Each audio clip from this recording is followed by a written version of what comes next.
저희가 의원님께 참 여쭤볼 게 많은데 지금 이제 전략기획특위 네. 이거 위원장 맡고 계시잖아요. 네. 그래서 관련 내용 먼저 여쭤보고 그다음에 미국 다녀오신 얘기도 네. 한번 좀 여쭤볼게요. 그 이번에 트럼프 대통령 취임 관련해서 다녀오신 얘기도 여쭤볼게요. 먼저 이제 최근에 여당과 윤석열 대통령 지지율이 상당 부분 좀 복원이 됐어요. 복원이 됐는데 이 직접 겪어보신 이번 설 민심은 좀 어떻습니까? 네, 그렇죠. 아이러니하게도 대통령이 직위에서 배제되시니까 지지율이 뭐 역대급으로 올라가 버렸습니다. 예. 예, 두 가지가 있다고 생각해요. 하나는 그 이재명과 민주당이 나라를 이렇게 혼란스럽게 아수라장으로 만들지 않았으면 이 정도까지 올라가진 않았을 거다. 네. 그래서 어떻게 보면 반사이익적 성격이 하나 있다고 생각하고요. 두 번째는 이제 그래도 민주당보다는 우리 우파 국민의힘이 낫지 않는가. 대한민국을 이끌어가는 방식이. 그리고 이번 계엄을 통해서 많은 분들이 충격과 놀람이 있었지만 그 때문에 그동안 어떤 일이 있었는지 그렇죠. 정치에 관심이 없던 2030을 포함해서 분들이 야 정말 민주당 해도 너무했구나. 뭐 예산을 다 깎아버리고 이런 해도 너무했구나라는 그런 동정심이 예. 갑자기 불 듯이 일어난 것 같아요. 탄핵 29번 하고 막 이런 것들. 그렇습니다. 그러니까 박근혜 대통령님의 탄핵 과정과는 뭐 모든 게 다른. 그래서 저희도 처음에는 조금 당황했지만 이제 좀 정신 차리고 국민 여러분들이 보내주시는 이러한 지지를 어떻게 우리가 지속할 수 있을지 깊은 고민하고 이제 열심히 준비하고 있습니다. 예, 알겠습니다. 마이크 조금만 더 가까이 해주시면 감사하겠습니다. 예. 알겠습니다.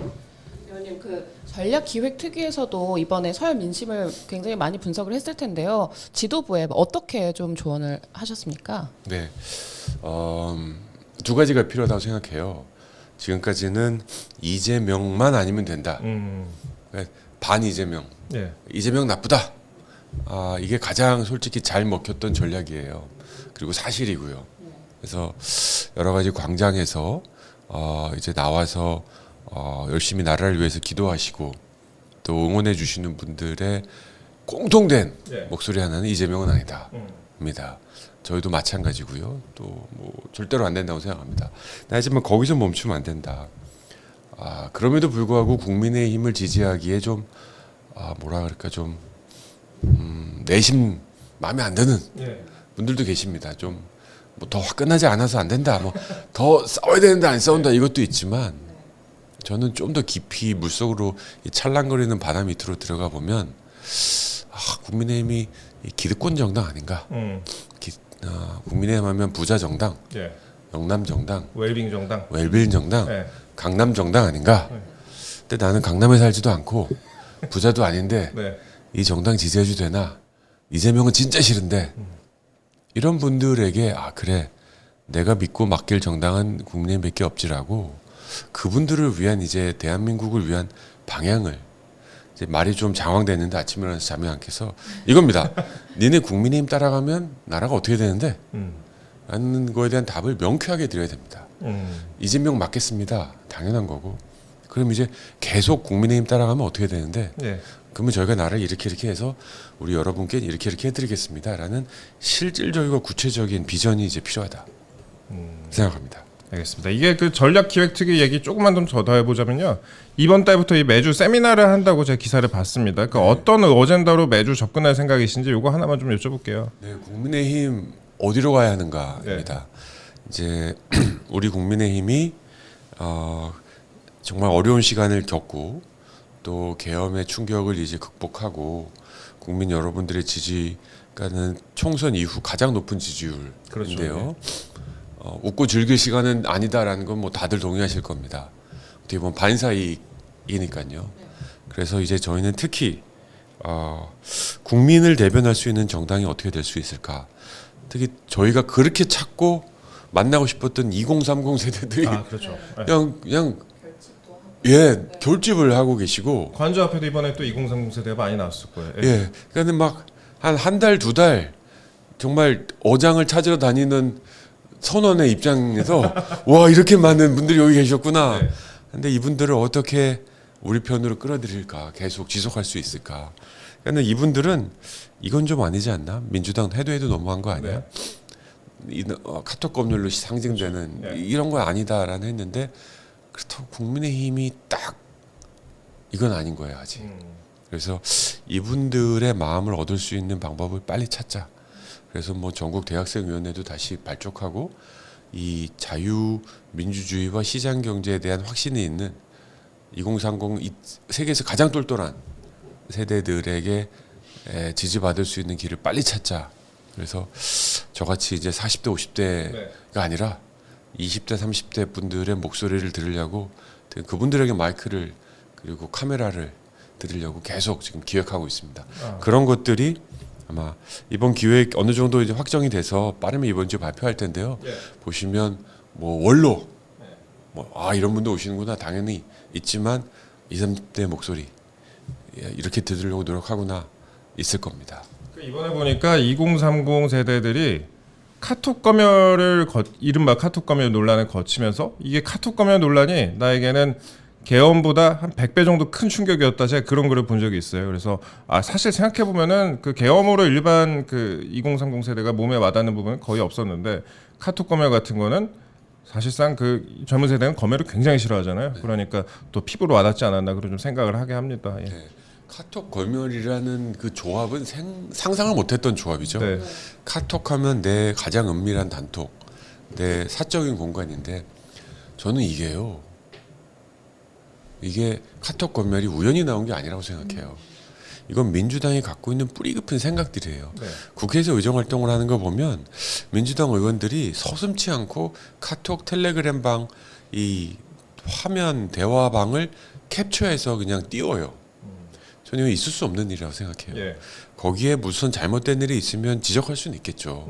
근데 내 사적인 공간인 카톡을 그렇죠. 동의도 없이 그냥 누가 하나 공유했다고 캡처해가지고 화면에 띄워서 전 세계가 그리고 앞으로 영원히 네. 기록되는 거 아닙니까? 국회 기록물을 누가 지울 수가 있습니까? 그렇다면 이게 우리 이동재 기자님도 여기 앵커님도 카톡방 여러 개죠. 엄청 많죠. 그 중에 어떤 게 네. 민주당 의원들에 의해서 국회에 공개될지 모르는 거예요. 아하. 어떤 동의도 안 받고 이런 무서운 세상을 어떻게 상상할 수 있습니까? 그래서 저는 이 민주당 근저에 깔려 있는 이 자기네들이 옳다고 생각하면 상대방의 사적 공간, 프라이버시 정도는 침범 당해도 된다. 이게 자유에 대한 인식이 없다는 거죠. 카톡 검열에 저는 대해서 섬찟하고 네. 무섭습니다. 포털 검열 얘기도 있고 최근에는 뭐 여론조사 검열도 여론조사 하고 검열. 마음에 안 드는 건 다 고소 고발하고 그러니까 이게 자기 마음에 안 들면 거침없이 하겠다는 이 민주주의가 갖고 있는 가장 약점 이 다수의 폭력성을 민주당이 거침없이 드러내고 있는 겁니다. 근데 우리 젊은 청년들은 이거 수용 못하죠. 그러니까 한마디로 네가 뭔데 아닙니까? 그럼 전략기획특위에서 기존의 이제 전통적인 지지층을 위한 그런 또 플랜도 지금 준비가 돼 있는 상황인가요? 아니면 또 앞으로 어떤 부분들을 또 진행하겠다 이런 계획이 좀 있으신지? 그렇죠. 그 광장에 나가 계신 애국 시민분들한테 국민의힘 조정원입니다. 그러면 박수 받기보다 좀 똑바로 좀 해라고, 네. 좀 싸우라고. 저는 실은 지난주 부산에도 갔었고, 그랬어요. 네. 근데 이제는 이제 저를 숨길 수가 없는 상황이죠. 이제 근처 100m부터 이제 조정원 왔다 이러시는데 네. 그래서 인사드리고 전 실은 행사가 2시부터인데 한 1시쯤 도착해서 끝까지 있었습니다. 그리고 오고 가는 분들 그리고 네. 끝나고 비가 많이 왔거든요 그날. 그렇죠. 예. 그래서 부산역 그 카페 등등에서 이제 몸을 식히시는 분들하고 대화를 많이 했습니다. 대구에서 온 청년 그룹들하고 얘기도 했고 또 서울에서 온 한 3살 4살 된 딸 예. 저희 마포구 지역구에서 오셨더라고요. 네. 그래서 그 딸을 데리고 온 젊은 아빠하고도 긴 얘기를 한 기억이 납니다. 그래서 이분들이 무엇을 원하는지, 그러니까 이분들이 원하는 건 윤석열 대통령을 지키는 건 기본이지만 이 나라가 이렇게 돼서는 안 되겠다. 그리고 저는 되게 죄송했어요. 토요일 오후에 이게 어떻게 보면 이 직장인으로서는 가장 중요한 달콤한 시간이잖아요. 그렇죠. 네. 휴식 시간이죠. 다 제끼고 잠을 자든지 뭐 넷플릭스를 보든지 이런 얘기해도 되나? 하여튼 그런 사적이고 가장 쉬어야 될 시간에 수십만 수백만의 국민들이 그 비오는 광장에 나와서 비를 쫄딱 맞아가면서 나라를 위해서 외쳐야 된다는 거. 이 정치인의 입장에서 저는 업이 정치잖아요. 네, 그렇죠. 예. 예. 정치가 역할을 못하니까 시민들이 광장에 나와서 이렇게 고생을 하시는구나. 우리 시민들 지금 투잡 뛰는 거예요. 솔직히 그렇죠. 얘기하면. 네. 돈도 안 받고 투잡 뛰는 이 상황을 만든 거에 대한 반성은 저희가 있어야 된다 생각합니다. 제가 오늘 아침에 기사를 보니까 전환길 한 명보다 못한 108명이다 이런 제목이 딱 눈에 띄더라고. 이게 물론 이제 뭐 강경 여론으로 가는 거 아니냐 이런 비판도 있지만 또 하고 싶은 말을 시원하게 또 전환길 선생님이 해줬다 이런 평가도 있었고, 아까 부산 얘기를 하셨는데 부산역 앞에 저는 그렇게 많은 사람이 모인 거는 처음 본 것 같아요. 예. 네. 제가 왔는데 하여튼 못 들어갔습니다. 차도 막혔고 부산역 주차장이 다 막혔고 그 경찰 관계자분들이 부산역에 행사한 일에 이 문화 뭐 이렇게 정치 행사 말고 예. 유세 말고 최대로 모인 것 같다 이런 얘기를 하시더라고요. 물론 비공식이지만. 네. 그래서 이거 굉장한 이 뜨거움이 느껴진다. 부산뿐만 아니라 뭐 영남권에서 거의 다 오지 않았나 싶습니다. 예. 그리고 아까 이제 저희가 전략기획특위 이런 거 많이 좀 여쭤봤었는데 일각에서는 이런 전략기획특위 같은 움직임이 뭐 이른바 조기 대선 이걸 전제로 하는 거 아니냐 이런 시각도 좀 있는 것 같아요. 그러니까 여권 지지자들 중에서는 아직 윤 대통령 탄핵 심판 절차가 진행 중이고 이제 진행 중인데 조기 대선 언급하는 것 자체를 싫어하시는 분들이 상당수 있는 상황이고, 또 여기에 윤 대통령의 지금 지지율 역시 상당한 상황 아니겠습니까? 이건 저 조정은이 예. 국민의힘 전략기획위원장으로 있는 한 조기 대선 같은 준비는 없습니다. 네, 이거는 야마로 쓰셔도 됩니다. 이거 야마 딱 나왔네요. 예. 제가 국민의힘의 왕따가 아닌 한 그런 일은 없습니다. 제가 전략기획 부총장이고 비대위 뭐 다 참여하고 양권 대표님 위원장님하고 끊임없이 소통하고 전략기획 특위를 주관하는 사람으로서 조기 대선 같은 건 없습니다. 그는 불필요한 논의에 휩쓸리지 않을 것입니다. 그 대신 저희는 지금 오로지 지금 다시 집중하는 것은 우리 정권에서 시작한 필요한 여러 가지 개혁들. 네. 예를 들어서 지금 민주당이 뭐 뜬금없이 갑자기 연금 개혁 얘기하고 있잖아요. 연금 개혁. 예. 그 4대 개혁 중에 하나입니다. 그렇게 하자고 했을 때 꿈쩍도 안 했던 그런 개혁들입니다. 의료 개혁 지금 진행하고 있는데 어떻게 매듭 지어야죠. 교육 개혁 해야죠. 노동 개혁 해야죠. 이런 것들에 대한 구체적인 성과를 내려고 하고 있고요. 국정을 안정시키는 데 목표를 두고 있습니다. 또 그리고 공수처의 불법 그리고 헌법재판소의 정말 거침없는 과속. 이게 만약에 자동차였으면요 티켓 한 100장은 먹었을 것 같아. 과속으로. 네. 잘못하면 면허 취소되는 수준까지 되지 않을까 싶어요. 저는 이렇게 빨리 진행하는 헌법재판소 절차는 처음 본 것 같아요. 네. 과속이어서 이거 지금 면허 정지까지 가야 되지 않나 싶을 정도로 거침없는 과속을 하고 있는데 진정해야 됩니다. 진짜로 이 면허 유지하려면 진정해야 된다. 싶습니다. 그리고 말씀하셨지만 2시간 전에 연기해버리고 네. 헌법재판소답지 않잖아요. 그렇죠. 예. 네. 헌법재판소가 갖고 있는 치명적 약점이 있습니다. 그게 뭐냐면 임명된 권력이라는 거예요. 선출된 권력이 아니고요. 예. 겸손해야 됩니다. 그렇죠. 그리고 임명된 권력이 지금 선출된 권력의 운명을 좌지우지하는 판이 벌어진 거지 않습니까? 미국에 갔더니 미국의 정치 관계자들이 미국은 탄핵 제도가 있습니다. 근데 미국은 하원이 소출하고 상원이 결정을 합니다. 그렇죠. 예. 이게 뭐냐? 이 의회도 선출된 권력이잖아요. 예. 그리고 압도적 다수니까 대통령의 탄핵의 권한이 있다고 봅니다.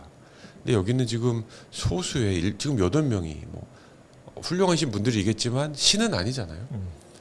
지금 국민만 보고 가겠다고 하시는데 국민 40%에 해당하는 분들이 지금 왔다 갔다 하는 거잖아요. 예.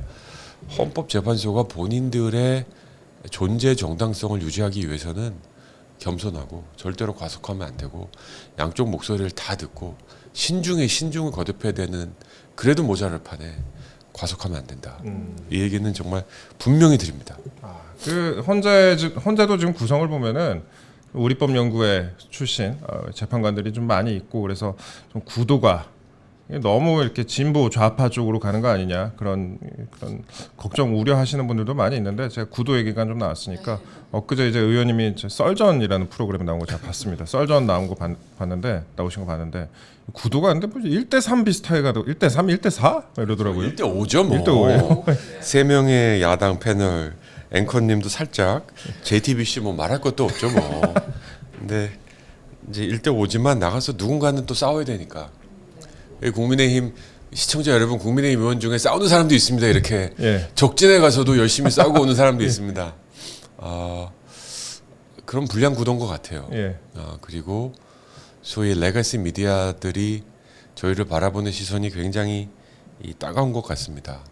그럼에도 불구하고 이렇게 그런 레거시 미디어에 이제 쉽게 휘둘리지 않는 분들이 적지 않은 것 같아요. 역시 2030 세대도 얘기했지만 2030 세대는 제가 세계연맹에서 세계 여러 나라 다니면서 만나본 젊은 세대 중에 가장 똑똑하고 열심히 일하고 열심히 공부하고 남 탓 안 하고 기회 없지만 스스로 뚫어내려고 노력하는 세대고요.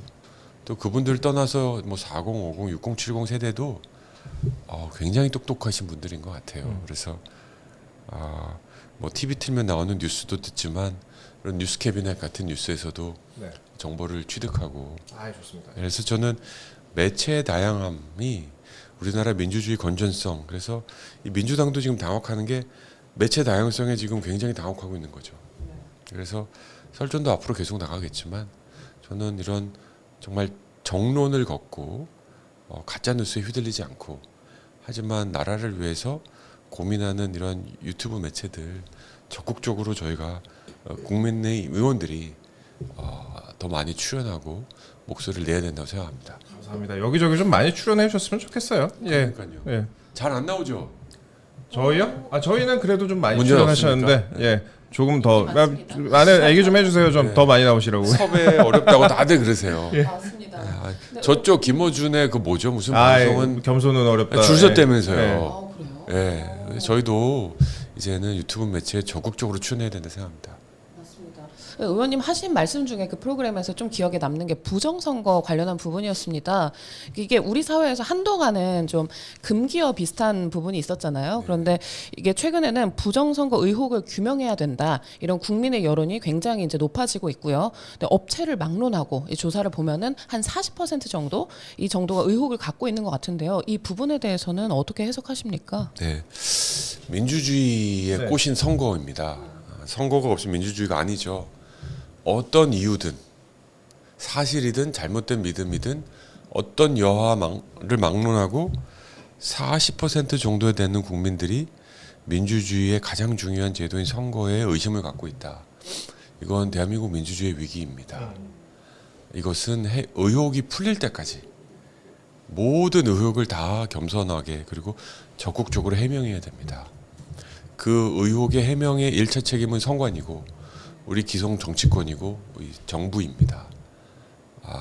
저는 부정선거 프레임 뭐가 있다 없다라는 것도 중요하지만 더 중요한 게 이제는 공정선거 프레임으로 갔으면 좋겠습니다. 그렇죠. 예, 이제 과거에 있었던 일도 중요하지만 앞으로 내가 투표장에 가서 투표하는 이 표가 제대로 카운트가 되겠냐, 사표가 없고 부정이 없겠냐라는 이 확신이 없이는 투표장 나갈 마음이 안 생기거든요. 선관위가 그동안 그리고 국민의힘에서 불신을 많이 준 게 채용 비리 이거는 엄청났잖아요. 일단 아니 한 기관에서 1,200명 채용 비리는 역대급 아닙니까? 예. 게다가 감사도 안 받겠다 그러고. 거기다 기관의 사실상 1인자, 그러니까 행정적인 측면에서 사실상 1인자부터 이렇게 채용 비리에 연루가 돼 있고 자기 아들부터가 예, 좀 그러니까 이제 국민들이 더욱 의구심을 많이 갖고 불신을 하는 것 같아요. 민간 상장 기업이 있으면 상장 폐지됐죠. 그렇죠. 예, 상패죠, 상패. 상패죠. 예. 공공기관이고 경쟁이 없기 때문에 독점이잖아요. 우리나라 선거는 선관위밖에 안 하는 거잖아요. 그리고 어떻게 하다 보니 5대 헌법기관 안에 들어가 버렸는데 예.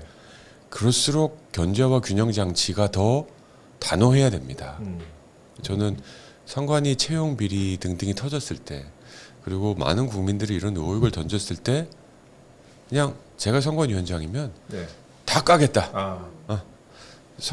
솔직히 뭐 100번 양보해서 내가 선거 부정을 묵인하려고 여기 있는 거 아니다.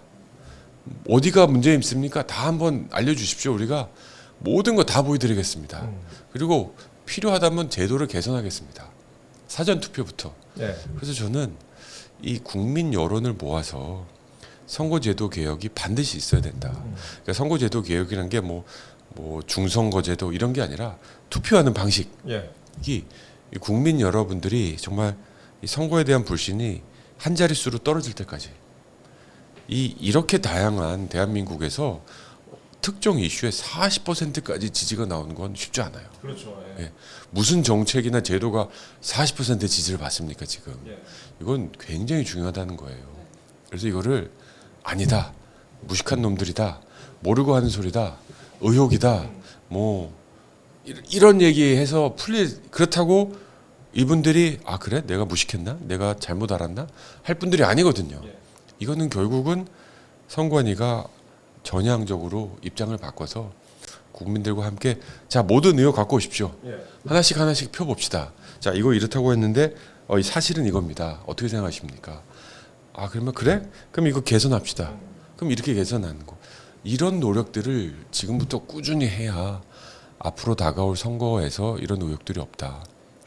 이거 관리 잘못하면 선거 결과에 대해서 국민들이 납득 안 하면 그거 어떡하려고 그래요. 그러니까 아니 한 표라도 문제가 있다면은 그거는 실패한 선거죠 사실. 국민 한 사람 한 사람의 투표권이 굉장히 중요한 건데 한 표라도 문제가 있으면 그리고 국민들이 의혹을 갖고 있다면 어떻게든 좀 풀어야 된다라고 저도 생각을 하고 있고. 우리 국민들 바보가 아닙니다. 예. 한두 사람이 막 이렇게 의혹을 던져가지고 선동한다고 우리 국민 40%가 그럼 5천만에 40%, 2천만이거든요. 예. 웬만한 유럽의 나라 전체예요. 국민들이 이 정도까지 왔다는 건 선관위가 그동안 자기 역할을 못했다라는 거고 지금이라도 입장을 바꿔서 선관위의 존폐 위기에 걸렸기 때문에 네. 다 까자. 예? 다 까서 들어오십시오. 저 같으면 국민선거위원회 검증단을 만들 것 같아요. 옛날에 막 수기하는 거 있잖아요. 월성 원전 예. 국민 수기단 가지고 한 1,000명이 한 1년 6개월 꾸준히 선거제도가 뭐가 문제인지 그래서 그분들이 합의하는 선거제도 개혁안을 투표 개혁안을 선관위가 무조건 수용하고 여야가 무조건 법으로 개선하겠다. 이 정도 돼야 이 논의가 수그러들 것이다 싶습니다. 일각에서 그런데 뭐 이렇게 부정선거 언급이나 뭐 탄핵 반대 운동 이런 걸 놓고 여당 내 일각에서도 그런데 당연히 극우로 가고 있다 이런 비판이 나오기도 해요. 극우로 가고 있다.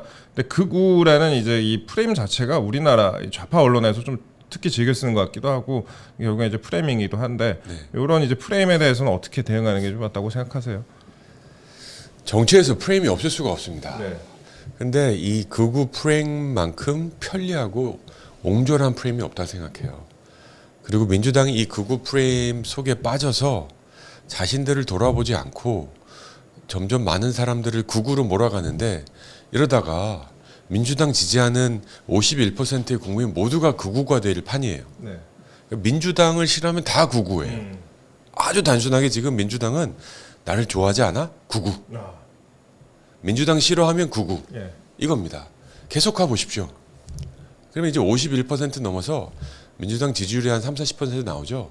70%까지 갈 수도 있고요. 예. 그럼 대한민국 전체가 극우가 될 수 있습니다. 자, 냉정하게 판단해 봅시다. 극우가 뭡니까? 두 가지입니다. 극우란 건 사전적인 면이나 정책적인 면에서 두 가지를 갖고 있어야 되는데 하나는 폭력성입니다. 폭력성. 네. 자신이 원하는 걸 주먹으로 달성하는 사람들입니다. 미국과 유럽의 극우, 두가 인종차별, KKK, 예. 극우죠. 마음에 안 드는 사람 어떡합니까? 주먹으로 막 목숨까지 뺏어 가잖아요. 유럽도 마찬가지예요. 스킨헤드, 예. 삭발하고. 우리나라에 누가 지금 그렇습니까? 그 헌재에 그런 말도 안 되는 일을 한다고 부산 집회에 폭력이 있었습니까? 2시간 동안 열심히 모여서 기도하고 예. 외치다가 아주 질서 있게 퇴장하신 분들입니다. 폭력성이라고 하면 일부 극좌 세력들의 시위에 더 폭력적이지 않습니까? 왜 자꾸 극우는 절대 아니다. 그 기준상. 그리고 주장하는 게 인종차별적인 것이 있거나 정말 수용하지 못할 얘기들을 주장하는 건데 솔직히 민주당 줄 알아요. 근데 이거 이상으로 팔리는 게 없다고 생각하는 거죠. 근데 민주당 프레임 좀 잘못 잡았다 싶습니다. 그러니까 더 발끈한 거예요. 그래? 그리고 많은 분들이 네가 나를 극우로 부른다고 해도 나는 이 주장이 옳다고 생각한다 라는 분들이 지금 늘어나는 거죠. 이재명 대표가 최근에 그 반도체 산업이나 뭐 외교 관련 발언들을 보면은 굉장히 우클릭하는 듯한 그런 발언을 이어가고 있습니다. 근데 뭐 진정성을 의심하는 분들이 많긴 하지만 그래도 여당 차원에서도 뭐 신경을 쓰지 않으실 수 없을 것 같은데 이 부분에 대해서는 어떻게 해석하십니까? 에휴, 뭐 이재명 대표가 지금 열흘만 지나면 또 딴 얘기 할 겁니다. 네, 지금 뭐 기본소득도 딴 얘기 하고 되는데 이재명 대표는 사석에서는 나는 좌도 아니고 진보 보수나 모르겠다 이런 얘기도 많이 한대요. 그냥 되는 거면 다 가는. 지난 예산 4조 삭감했습니다. 예. 민생 예산 다 깎은 게 민주당이에요. 근데 어제는 또 추경하자고. 그렇죠. 이제는 또 추경하자고 그럽니다. 그러니까 잘못된 거에 대한 반성문을 한 줄이라도 좀 쓰면 다음이 용서가 돼요. 저도 잘못된 말 할 때가 있습니다. 그럼 제가 잘못했습니다. 고개 숙이고 다시 생각해 보니까 그게 아니었습니다. 그러면 뭐 사람 실수하잖아요. 다 용서하는 거고. 근데 민주당의 이재명 대표는 그게 없어요. 네. 그래서 저는 이것도 솔직히 얘기하면 12월 3일 계엄 이후에 한 50일, 60일은 민주당 정권이 대한민국 이끈 거 아닙니까? 민주당 정부였죠. 사실상 하고 싶은 거 다 네. 했잖아요. 네. 탄핵하고 법안 다 통과시키고 그 성적표가 처참하잖아요. 낙제점이고. 예, 지지율로도 뭐 그렇게 네, 나타나고. 숫자가 거짓말 안 하니까 대한민국 아수라장 만들었고. 그러니까 이제 딴 거 해보는 거예요. 진정성 1도 없다 싶습니다. 25만 원 지원법 이런 것도 계속 이제 주장을 하고 있는데 하다가 뭐 예. 싫다 그러면 안 하겠다 뭐 이런 거 아닙니까? 네. 그러니까는 될 때까지 뭐든지 마음에 들 때까지 한번 던져본다. 막 던진다의 시리즈라고 봅니다. 저희 그럼 마지막으로 그 의원님 미국 다녀오신 얘기 하나만 좀 여쭤볼게요. 외교 관련 저희가 또 아까 얘기도 좀 잠깐 질문 드리기도 했었는데 최근에 이제 트럼프 대통령 취임 국면에 워싱턴 DC 갔다 오셨잖아요. 그 페이스북 보니까 또 미국 의회분들 많이 만나고 오신 것 같은데 주로 어떤 얘기 나누셨는지 이거 좀 하나 궁금하고요. 그 다음에 또 트럼프 대통령이 우리나라 이제 한국의 조선업에 대해서 강하게 구애를 하기도 했고 반면에 또 우려되는 부분도 있습니다. 관세 전쟁이 이제 전 세계를 휩쓸고 있는데 이런 부분들과 관련해서 이번에 미국에서 어떤 대화 좀 나누셨는지 짧게 좀 부탁드릴게요. 네. 바짝 긴장해야겠다 싶습니다.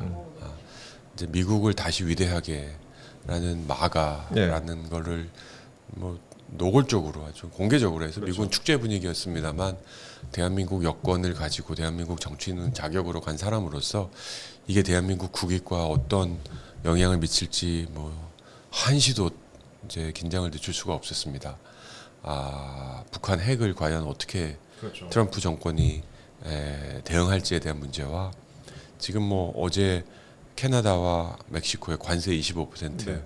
뭐 살짝 유예했습니다만 한 달 동안 우리나라 기업들이 지금 지난 바이든 정부 믿고 엄청 투자했는데 보조금 없이면 굉장히 힘들거든요. 근데 보조금만 지금 안 준다는 입장이에요. 지금 이 골든 타임에 우리 미국 워싱턴에 있는 우리 외교부 직원들도 네. 이 골든 타임에 대통령이 아니라 한덕수 총리만이라도 있어도 미국 정부 관계자들이 대화하겠다고 했었대요. 그렇죠, 그렇죠. 네. 근데 한덕수 총리마저 탄핵이 돼버리니까 한국은 이제 제꼈다는 겁니다. 진짜 미국, 일본보다 더 먼저 여러 가지 경제 현안들을 협력할 준비가 되어 있고 노력을 했는데 대통령과 한덕수 총리를 다 탄핵해 버리고 나니까 파트너가 없으니까 이 골든 타임, 이 외교에서의 골든 타임을 놓치는 게 너무 억울하고 한탄스럽다. 아하. 정말 민주당 책임져야 된다 생각하고요. 그럼에도 어쩌겠습니까? 해야 되니까 저희 국민의힘 의원들이 중심이 돼서 미국의 책임 있는 장관들 그리고 정치 지도자를 만나서 대한민국 그렇게 무너지지 않는다. 또 한미일과 이를 중심으로 한 한미 동맹을 중심으로 한 외교 관계 굳건히 간다라는 걸 계속 강조하고 왔고요. 또 필요하면 조만간 또 미국을 방문해서 예. 또 한미 관련된 그 외교 통상 문제를 굳건히 할 예정입니다. 그 테드 크루즈 상원의원 등 이제 많은 분들 또 만나기도 하셨는데 그분들이 한국의 여야 상황, 뭐 윤 대통령 탄핵 국면에 대해서는 주로 어떤 입장을 좀 밝히셨어요? 너무 잘 알고 있더라고요. 너무 잘 알고 있어요. 네. 계엄에서 놀랐다. 그리고 이렇게 빨리 이렇게 정리해 나가는 과정도 놀랐다. 그러면서 저게 국민의힘 국회의원이다 그랬더니 한마디 딱 하더라고요. 지지율 올라갈 때 더 조심해라. 잘 알고 있네요. 예. 예. 지지율 올라갈 때 더 조심해라. 그게 더 무서운 거다. 그래서 왜 올라갔는지 겸손하고 그리고 지지로 올라갈 때 조심해라. 그래서 제가 그 얘기를 올라와서 우리 지도부에 전했습니다. 미국 다녀오신 얘기까지 제가 한번 들어봤습니다. 저희가 준비했던 시간보다 조금 더 의원님께 여쭤봤는데 저희 시청자 여러분께 짤막하게 마지막 하시고 싶은 말씀 있으시면 한마디 부탁드릴게요. 우리 뉴스 캐비넷을 구독해 주시는 시청자 여러분 오랜만에 찾아뵙습니다. 요새 나라 걱정 때문에 잠 못 주무시는 거 알고 또 주말도 다 헌납하고 광장에서 그리고 또 주말에 광장에 안 나오시더라도 이 온라인에서 여러 가지로 걱정해 주시는 거 알고 있습니다. 또 국민의힘에 대해서 따가운 시선 갖고 계신 거 알고 있습니다. 하지만 저희는 제도권 정치인으로서 자유민주주의와 시장 경제를 지키기 위해서 제 역할을 마다하지 않겠고 또 이걸 지키기 위해서 저 배지 하나에 연연하지 않는 그런 정치인들, 국회의원들 되도록 하겠습니다. 계속 응원해 주시고 함께 해 주시길 바랍니다. 감사합니다.